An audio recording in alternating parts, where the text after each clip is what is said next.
त्र्यंबकेश्वर तालुक्यातील पिंपरी येथे शनिवारी म्हणजेच 25 जुलै 2026 रोजी मोफत सर्व रोग निदान शिबिर उत्साहात आणि यशस्वीरित्या पार पडले. नाशिक येथील मराठा विद्या प्रसारक समाजाचे डॉक्टर वसंतराव पवार वैद्यकीय महाविद्यालय व रुग्णालय तसंच राष्ट्रवादी काँग्रेस पक्ष त्र्यंबकेश्वर तालुका यांच्या संयुक्त विद्यमाने या आरोग्य उपक्रमाचे आयोजन करण्यात आलं. दिवंगत उपमुख्यमंत्री अजितदादा पवार यांच्या जयंतीनिमित्त वृक्षारोपण कार्यक्रमाचंही आयोजन करण्यात आलं. सकाळी 10 ते दुपारी 1 या वेळेत आरोग्य उपकेंद्र पिंपरी येथे झालेल्या या शिबिराला त्र्यंबकेश्वर तालुक्यासह परिसरातील नागरिकांनी मोठ्या संख्येत उपस्थित राहून उत्स्फूर्त प्रतिसाद दिला. ग्रामीण भागातील नागरिकांना दर्जेदार आणि तज्ज्ञ आरोग्य सेवा त्यांच्या गावात उपलब्ध करून देण्याच्या उद्देशाने आयोजित करण्यात आलेल्या या शिबिरात मेडिसिन, अस्थिरोग, शस्त्रक्रिया, बालरोग, स्त्रीरोग, नेत्ररोग तसंच कान, नाक, घसा म्हणजेच ENT विभागातील तज्ज्ञ डॉक्टरांनी रुग्णांची मोफत तपासणी केली. याशिवाय रक्तदाब, रक्तातील साखर तसंच डॉक्टरांच्या सल्ल्यानुसार ECG चाचणी करण्यात आली. आवश्यक रुग्णांना मोफत औषधांचंही वाटप करण्यात आलं. विविध आजारांचं वेळेवर निदान, योग्य उपचार आणि आरोग्यविषयक मार्गदर्शन मिळाल्यानं नागरिकांनी समाधान व्यक्त केलं. या उपक्रमाच्या यशस्वी आयोजनासाठी आमदार हिरामण भिकाजी खोसकर, जिल्हाध्यक्ष विष्णुपंत म्हैसुने, मराठा विद्या प्रसार संचालक संदीपजी गुळवे, महाराष्ट्र प्रदेशाध्यक्ष संपत नाना सकाळे, तालुकाध्यक्ष बहिरू पाटील मुळाने, नाशिक बाजार समितीचे माजी उपसभापती विनायक शेठ माळेकर, पिंपरी ग्रामपंचायतीचे उपसरपंच प्रभाकर मुळाने, सरपंच रामदास कुंदे, पेगलवाडीचे सरपंच रवी झोले, तानाजी बोडके तळवाडे, सामाजिक कार्यकर्ते रंगनाथ महाले, दत्तू लिलके, सरपंच शरद आहेर, विष्णू पोटिंदे, गणेश मुळाने, सागर मुळाने, काळू वागसरे, कोंडाजी घुले, आनंदा कुंदे, संपत घुले तसंच डॉक्टर वसंतराव पवार वैद्यकीय महाविद्यालय व रुग्णालय नाशिक आणि राष्ट्रवादी काँग्रेस पक्ष त्र्यंबकेश्वर तालुका यांच्या पदाधिकाऱ्यांचे आणि कार्यकर्त्यांचे विशेष सहकार्य लाभले. संविधान न्यूजसाठी रामदास शीद, त्र्यंबकेश्वर. आषाढी एकादशी निमित्ताने मतदारसंघातील सगळ्या वारकऱ्यांना, भाविकांना, जो वारीला गेला त्यांना सर्वांना शुभेच्छा.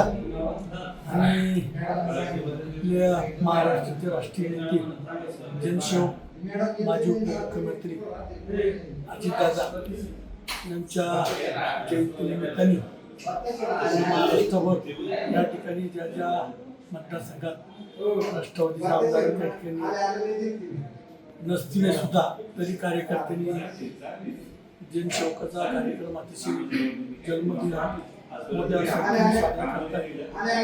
22 तारीख होती, परंतु 22 ते 28 पर्यंत पक्षांनी जी काही सूचना दिलेल्या आहेत, वृक्ष लागवड असेल, आरोग्य शिबिर असेल, महिला बचत गटाच्या माध्यमातून काही जनतेला काही ठिकाणी क्षेत्राचा लाभ असेल अशा पद्धतीने कार्यक्रम आयोजित केलेला आहे.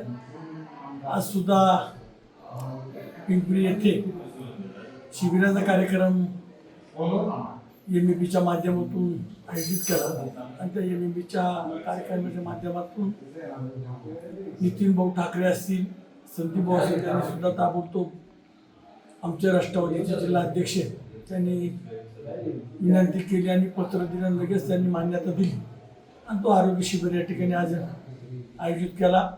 या कार्यक्रमाला उपस्थित असलेले राष्ट्रवादीचे राज्याचे उपाध्यक्ष, माजी सभापती, माजी उपाध्यक्ष संपत नाना सकाळे, मार्केट कमिटीचे माजी सभापती डायरेक्टर विनायकजी माळेकर, तालुका अध्यक्ष बहिरू पाटील मुळाने, विष्णूजी पोटिंदे आणि जिल्हा अध्यक्ष विष्णुदादा म्हैसुने हे सगळे उपस्थित आहेत. सगळ्यांनी अतिशय चांगल्यापणे कार्यक्रम या ठिकाणी पार पाडला.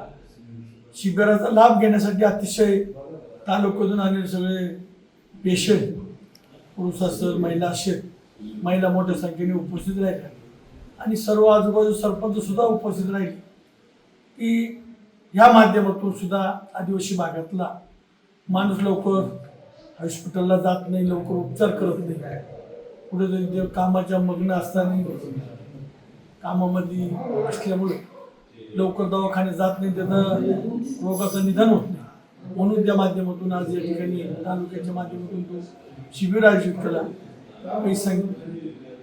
बऱ्याच उपस्थितीमध्ये त्या ठिकाणी महिलांनी उपचार चालूच आहे, परंतु या नेत्याच्या माध्यमातून तो काही विशेष पूर्ण महाराष्ट्रभर केला की असा नेता होता की 6:30ला उठणं असतं आणि संध्याकाळी 10 वाजेपर्यंत जनसेवक म्हणून जनतेचे कामं करायचे. त्याचंच या ठिकाणी त्यांच्या कुटुंबाने सुद्धा त्यांच्या पावलावर पाऊल ठेवून महाराष्ट्राचे उपमुख्यमंत्री सुमित्रा वहिनी असेल, भारतदादा असेल, जयदादा असेल, त्यांनी सुद्धा मी आता बरोबर 5-6 महिने झाले पार्टी कार्यालय मुंबई असेल, देवगिरी असेल, मंत्रालयात असेल, वहिनी सुद्धा प्रत्येकाची विचारपूस, आलेले माणसं सरपंच असो, उपवार सरपंच असो, पदाधिकारी असो, काय काम आणलं, कशासाठी आले, कुठून आले, ही विचारपूस करून सुद्धा शासनाला त्याचं ताबडतोब आदेश देऊन काम करताय. म्हणून असा जनसेवकाच्या माध्यमातून जे काय महाराष्ट्रावर कार्यक्रम केला, त्या कार्यक्रमाचा आनंद शिबिराच्या माध्यमातून सगळ्यांनी घ्यावा. आणि याचे काही कार्यक्रम आपल्या बरेच 22 तारखेपासून 28 तारखेपर्यंत उद्याही वृक्ष लागवड आहे इगतपुरी तालुक्यामध्ये कावणेला, तिथंही बरेचशा कार्यकर्त्यांनी उपस्थित राहा. पण या सर्वांच्या उपस्थितीच्या माध्यमातून मी जे काही शिबिराला जी काही मुलं आलेली, सगळे पेशंट आलेले, त्यांना सुद्धा शुभेच्छा देतो. त्यांचं आरोग्य चांगलं राहो, त्याला भाऊ आई तुळजाभवानी उदंड आयुष्य देऊ आणि त्यांना शिबिराच्या माझा उपचार चांगला व्हावा अशी शुभेच्छा देतो. आम्ही थांबतो.